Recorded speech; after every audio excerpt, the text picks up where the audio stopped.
A scientific fact is that the universe is made out of energy. Matter is just an expression of that energy. When we think of energy, think of information, and you are basically you have the responsibility, whether you do it or not, it's up to you, but you have the responsibility to learn to manage the energy so that you have the physical reality that you want to experience.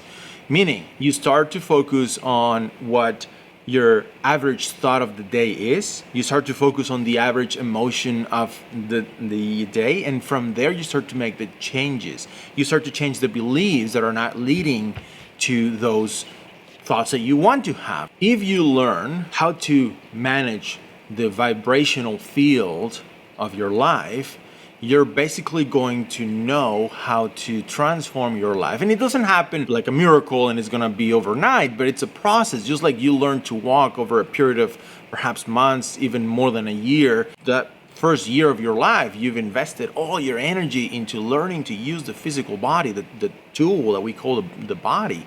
And just like that, you can learn to manifest, to create, to attract the experiences in your life that you want through the usage of learning to manage your energetic field.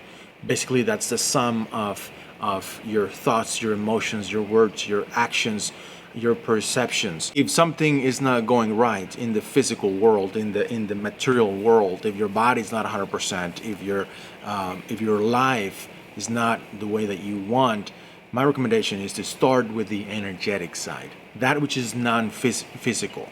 Your thoughts, your emotions, your beliefs. So start there and then transform it whichever way you want to. Obviously, it is a process, and I would recommend you to get some type of help from whoever you trust.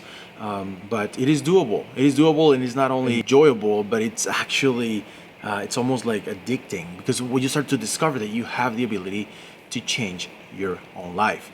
So anyway, thank you for being with me in this video. See you in the next one.